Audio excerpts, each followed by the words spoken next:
Most people giving advice online haven't lived long enough to see the consequences of their actions. August Turak is 74 years old. He's a multimillionaire, and he's spent decades watching what actually works and what quietly destroys people over time. These aren't motivational ideas. They're 7 principles he learned the hard way so you don't have to. Let's start with the first one. Spirituality comes first because, as the Bible says, seek first the kingdom of heaven and everything else will come out of itself. Spirituality just means really being serious about your life. The most important thing that spirituality means is making sure that the most important and profound things in your life matter the most. Character is everything. The most important thing you can do is work on your character. Character is like a muscle.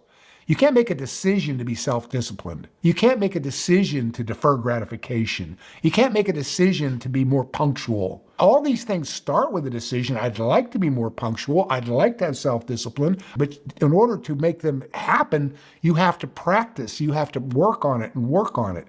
It's not something you can get out of a book.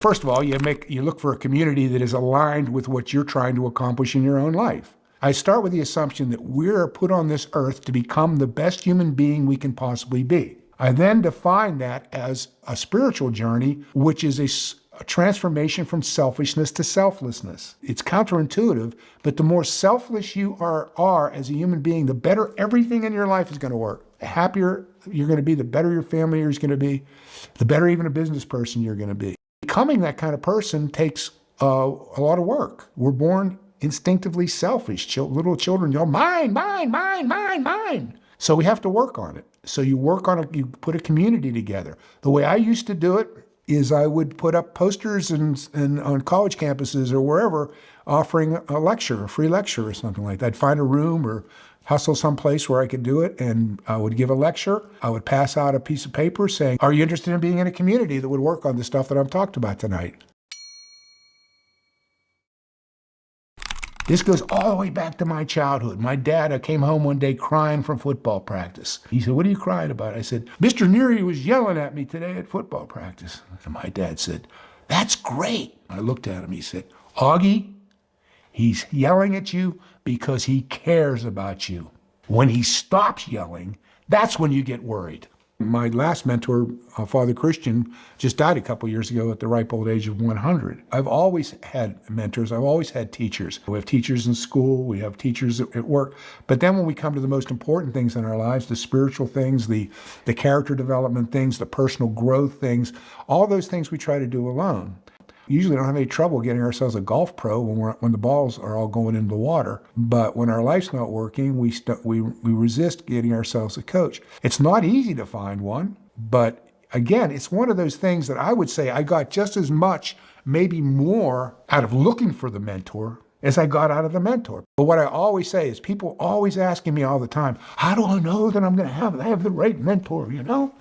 And I always say, hey, take it down a notch here. How does he know he's got the right student? Why don't you work on you being a better student instead of worrying all the time about whether you got the right mentor? I've seen far more people who suffer because they're unable to be coachable, they're unable to listen to a mentor, they're unable to get off their butts and go find a mentor, than were ever damaged because they had some insane mentor that had them do some terrible thing. It's a journey into the unknown. I'll give you an analogy to it. One of the biggest problems for alcoholics is they can't imagine what being sober is like. They're terrified of the whole idea of living without alcohol. To go into the AA process, takes a trust. It's a journey into the unknown. You can't imagine the goal. So you have to trust the process. Everything's about taking the initiative. I mean, I sometimes in business, I would say, just pick up the damn phone. Just pick up the phone.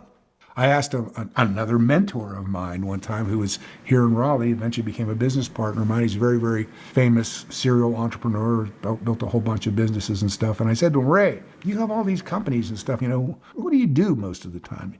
He said, most of the time, I run around breaking up meetings. I jump in there and I start screaming, don't sit there trying to figure it out. Get off your asses, get out there and find out. Don't figure it out, find out.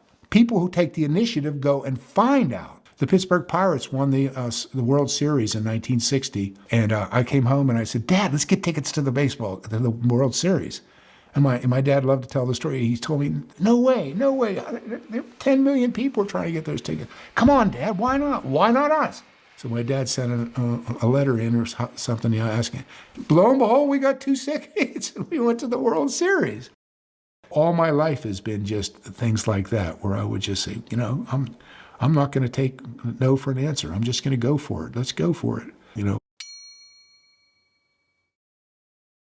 My dad, always said, don't worry about the other guy. Make the other guy worry about you. I mean, this always reminds me of a story from the Civil War when Grant took over as the commander of the Union forces in 1864. And meanwhile, Robert E. Lee had been defeating one Union general after another for the last 3.5 years. And as soon as he takes over, all these other generals came to Grant and they said, well, you got to worry about Bobby Lee's going to do this and Bobby Lee might do that. And then Bobby Lee, sometimes he does this, Finally, Grant stood up, threw his hat down on the ground, and he said, God damn it. I don't want to hear any more about what Bobby Lee's going to do. From now on, Bobby Lee's going to be worrying about what I'm going to do. And he went out and won the war. And to me, that is absolutely the attitude that you have to have. I can honestly say that in my entire career in business, I never, ever asked anybody else how much money they were making.